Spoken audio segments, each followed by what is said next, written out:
Hello everyone. आज के इस वीडियो में हम चैप्टर नंबर 3 जो क्लास +2 का है ह्यूमन रिप्रोडक्शन, उसका पहला topic the male reproductive system को स्टडी करने वाले हैं। इसके अंदर हम एनसीईआरटी के एक एक लाइन, एक एक वर्ड को डिटेल में समझेंगे। देखें तो स्टार्ट करते हैं। तो मेल रिप्रोडक्टिव सिस्टम जो है वो पेल्विस रीजन के अंदर लोकेटेड होता है। पेल्विस रीजन वो है जो एब्डोमेन रीजन है, उसके नीचे वाला जो हिस्सा है वो पेल्विस रीजन है। तो पेल्विस रीजन के अंदर मेल रिप्रोडक्टिव सिस्टम की लोकेशन है। अगर इसके अंदर हम बात करें कौन कौन से कंपोनेंट्स हैं, तो पेयर ऑफ टेस्टिस पहला कंपोनेंट, इसके बाद एक्सेसरी डक्ट्स हैं, एक्सेसरी ग्लैंड्स या आप सिंपल ग्लैंड्स कह सकते हैं, एंड एक्सटर्नल जेनिटलिया। तो ये चार जो हैं वो आपको कंपोनेंट्स देखने को मिलते हैं। सबसे पहला जो बताया वो है pair of testis, accessory duct, glands and external genitalia. एक एक करके इन सभी को अब हम देखते हैं। सबसे पहले जो है वो आता है टेस्टिस। तो देखिए टेस्टिस जो है हमारी बॉडी, जो मेल होता है उसकी बॉडी के बाहर प्रेजेंट रहते हैं। तो इसके पीछे जो है एक सिग्निफिकेंस है, इसका एक रीज़न है। सबसे पहले जिस स्ट्रक्चर के अंदर ये प्रेजेंट रहता है उसको स्क्रोटम कहते हैं। तो testis are situated outside the abdominal cavity within a pouch like structure which is known as scrotum. तो स्क्रोटम के अंदर ये है। स्क्रोटम का फंक्शन है कि भाई स्क्रोटम जो है वो जो टेम्परेचर होता है उसके 2 से 2.5 डिग्री कम रखता है than the normal body temperature. जैसे कि आपको पता है हमारी बॉडी का टेम्परेचर 37 डिग्री सेल्सियस होता है, तो स्क्रोटम के अंदर 37 से 2 से 2.5 डिग्री कम मिलता है। वो इसलिए कम है क्योंकि इसी टेम्परेचर के ऊपर स्पर्मेटोजेनेसिस यानी फॉर्मेशन ऑफ स्पर्म जो कि टेस्टिस के अंदर होता है वो हो सकता है। इसीलिए टेस्टिस को एब्डोमिनल कैविटी से बाहर स्क्रोटम के अंदर रखा हुआ है। इसके ऊपर क्वेश्चन आ सकता है कि भाई सिग्निफिकेंस क्या है स्क्रोटम के अंदर टेस्टिस होने का। तो उसका सिग्निफिकेंस है कि स्क्रोटम जो है लो टेम्परेचर मेंटेन करके रखता है टेस्टिस के अंदर, लगभग 2 से 2.5 डिग्री टेम्परेचर कम रखता है नॉर्मल बॉडी टेम्परेचर से, जो कि नेसेसरी होता है स्पर्मेटोजेनेसिस के लिए। इन अडल्ट्स ईच टेस्टिस, अब अगर शेप की बात करें तो टेस्टिस की जो शेप है वो ओवल होती है और इसकी लेंथ जो है 4 to 5 सेंटीमीटर होती है, विड्थ 2 to 3 सेंटीमीटर होती है। तो डायमेंशंस आपको ध्यान रखने हैं। ओवल शेप है, 4 से 5 सेंटीमीटर इसकी लेंथ है एंड 2 to 3 सेंटीमीटर इसकी विड्थ है।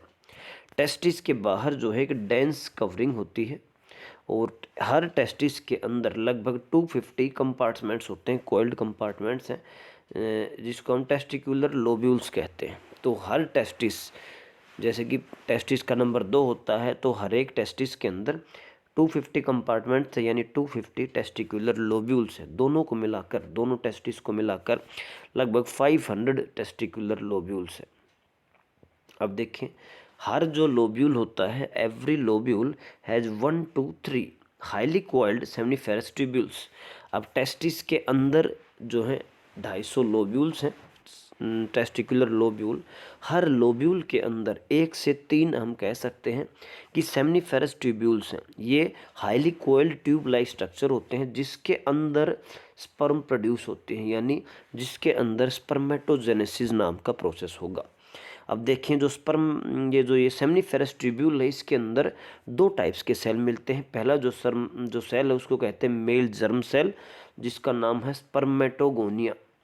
याद रखना है हमारी बॉडी के अंदर 2 टाइप्स के सेल हैं, एक जर्म सेल होता है, एक सोमेटिक सेल है। तो जो जर्म सेल है उससे स्पर्म बनता है यानी गैमीट बनते हैं, और जो मेल जर्म सेल है उसका नाम है स्पर्मेटोगोनिया। और इसके अलावा जर्म सेल के अलावा जो सेल्स बच जाते हैं उसको कहते हैं सोमेटिक सेल। तो यहाँ पर मेल जर्म सेल है स्पर्मेटोगोनिया। स्पर्मेटोगोनिया खुद जो है वो डिप्लॉयड होता है, 2n होता है। इसके अंदर मियोसिस होगा और इससे n गैमीट बनते हैं, यानी स्पर्म जो है वो हैप्लॉयड बनते हैं। और 2n से n, यानी जब क्रोमोसोम नंबर को हमें रिड्यूस करना है, हाफ करना है, तो उसके लिए हमेशा मियोसिस ही होता है। दूसरे जो सेल हैं उसका नाम है Sertoli cell. Sertoli cells nourishment देते हैं इन जर्म सेल्स को। तो देखें, the male germ cell undergo meiotic division finally leading to the sperm formation while Sertoli cells provide nutrition to the germ cell. तो हमने समझा कि जो सबसे बाहर है टेस्टिस के अंदर 250 टेस्टिकुलर लोब्यूल्स हैं। लोब्यूल्स के अंदर सेमनीफेरस ट्यूब्यूल्स हैं और हर सेमनीफेरस ट्यूब्यूल्स के अंदर दो टाइप्स के सेल हैं, male germ cell and Sertoli cell. Male germ cell से बनता है स्पर्म और सर्टोली सेल्स का काम है कि इन जर्म सेल्स को नरिशमेंट देना है। अब देखें, the region outside the seminiferous tubules is called interstitial space. तो दो सेमनीफेरस ट्यूब्यूल्स के बाहर जो हिस्सा है वो इंटरसिस्टियल स्पेस है, जिसके अंदर जो है ब्लड वेसल्स होती हैं, स्मॉल ब्लड वेसल्स, और एक अलग टाइप के सेल्स पाए जाते हैं जिसको इंटरसिस्टियल सेल्स और लिडिक सेल कहते हैं। तो देखिए, सेमनीफेरस ट्यूब्यूल के बाहर अब हम आ गए हैं। बाहर जो है इंटरसिस्टियल सेल्स या फिर लिडिक सेल पाए जाते हैं। लिडिक सेल का फंक्शन जो है वो बहुत इंपॉर्टेंट है। जैसे कि टेस्टिस के अंदर पहला जो काम है वो स्पर्म बनते हैं, दूसरा जो काम हो मेल हार्मोन बनता है। तो जो स्पर्म तो मेल जर्म सेल स्पर्मेटोगोनियम ने बनाए, और मेल हार्मोन जिसको हम एंड्रोजन कहते हैं, जिसके अंदर मेन जो है टेस्टोस्टेरोन होता है, वो जो है ये लिडिक सेल सिंथेसाइज करता है और सिक्रीट करता है। तो ये बहुत ही इंपॉर्टेंट फंक्शन है। तो ये है पूरा टेस्टिस के बारे में। टेस्टिस के बारे में आपको ध्यान रखना है, सबसे पहले जो है टेस्टिस का नंबर जो है 2 होता है। दोनों टेस्टिस के अंदर अगर एक टेस्टिस की बात करें तो उसके अंदर 250 टेस्टिकुलर लोब्यूल्स है। उसके अंदर हर टेस्टिकुलर लोब्यूल के अंदर 1 to 3 सेमनीफेरस ट्यूब्यूल्स हैं। सेमनीफेरस ट्यूब्यूल्स के अंदर दो टाइप्स के सेल हैं, एक है मेल जर्म सेल और एक है सर्टोली सेल। जर्म सेल से स्पर्म बनता है, सर्टोली सेल नरिशमेंट देते हैं। इसके अलावा एक जो आपका सेमनीफेरस ट्यूब्यूल है उसके बाहर एक अलग टाइप्स के सेल मिलते हैं जिसको कहते हैं इंटरसिस्टियल सेल और लिडिक सेल, जिससे एंड्रोजन हार्मोन बनता है। अब बात करते हैं हम मेल एक्सेसरी डक्ट्स, जो कि अलग अलग ट्यूब्स हैं, जो जैसे कि डायग्राम में आप साफ साफ देख सकते हैं। टेस्टिकुलर लोब्यूल है, लोब्यूल के बाद रेटे टेस्टिस है, एक वासा इफ्रेंसिया, एपिडिडिमस, और एपिडिडिमस के बाद है वैस डिफरेंस। तो ये टेस्टिस के अंदर अलग अलग डक्ट्स हैं। तो देखें, the male sex accessory duct include rete testis, vasa efferentia, epididymis and vas deferens. तो ये चार जो है वो आपको याद रखनी है। रिटे टेस्टिस होता है, वासा इफ्रेंशिया है, एपिडिडिमस एंड वैस डिफरेंस।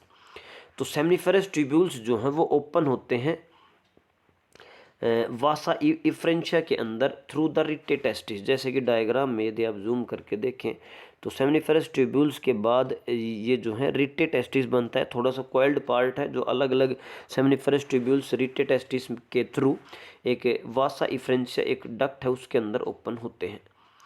अब वासा इफ्रेंशिया जो है वो रिटे टेस्टिस जो है वासा इफ्रेंशिया में ओपन हुए और वासा इफ्रेंशिया टेस्टिस को लीव करती है और एक एपिडिडिमस नाम के डक्ट में ओपन हो जाती है, जो हाईली कॉइल्ड होता है, जो कि पोस्टीरियर सरफेस के ऊपर प्रेजेंट रहेगा टेस्टिस के। तो देखें, सबसे बाहर जो है वो सेमनीफेरस ट्यूब्यूल्स जो हैं वासा इफ्रेंशिया में ओपन हुए हैं रिटे टेस्टिस के थ्रू। वासा इफ्रेंशिया से आ गया है एपिडिडिमस, एपिडिडिमस टेस्टिस के बाहर आ चुके हैं, पोस्टीरियर लोब्स के ऊपर हाईली कॉइल्ड ट्यूब होती है जो मिलती है। Epididymis leads to the vas deferens. Epididymis के बाद वेस्ट डिफरेंस आता है, जो कि एब्डोमिनल कैविटी में एसेंड्स होता है, यानी ऊपर की तरफ एक ट्यूब निकलती है। डायग्राम में आप साफ साफ देख सकते हैं, जैसे कि ये जो है यहाँ से निकला तो ये वाली ट्यूब जो है ऊपर की तरफ जा रही है एपिडिडिमस, और वेस्ट डिफरेंस जो है वो आपका जो एब्डोमिनल कैविटी है उसके ऊपर से होते हुए घूमते हुए यूरेटर्स के ऊपर से आकर के यूरेथ्रा में ओपन होती है। डायग्राम को देख करके यदि आप पढ़ेंगे तो बहुत ही आसान रहेगा। देखिए आगे, it receives a duct, the epididymis leads to the vas deferens that ascends abdomen and loops of the urinary bladder.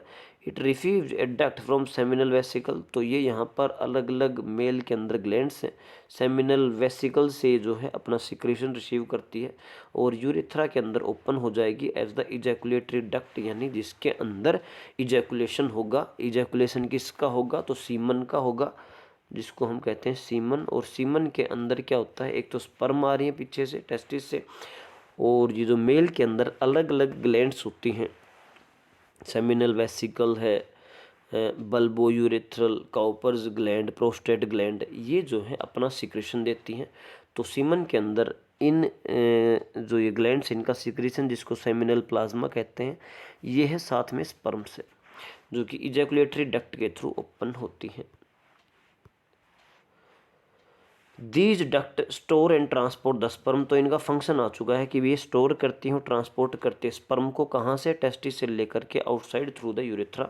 Urethra जो है और the urethra originate from the urinary bladder and extends through the penis to its external opening कार urethral meatus. तो जो external genitalia है penis, उसकी जो opening है उसको कहते हैं यूरेथ्रल म्यूट्यूस। जैसे कि आप ये डायग्राम देख सकते हैं, इसके अंदर स्पर्मेटोगोनिया है, इसके अंदर सर्टोली सेल्स हैं, इस अंदर एक ये जो है ये पार्ट जो आप देख रहे हैं, ये एक सेमिनिफेरस ट्यूब्यूल है, इसके बाहरी जो रेड वाला एरिया है ये एक्सटर्नल पार्ट है, जिसके अंदर इंटरस्टिशियल सेल और लिडिक सेल है।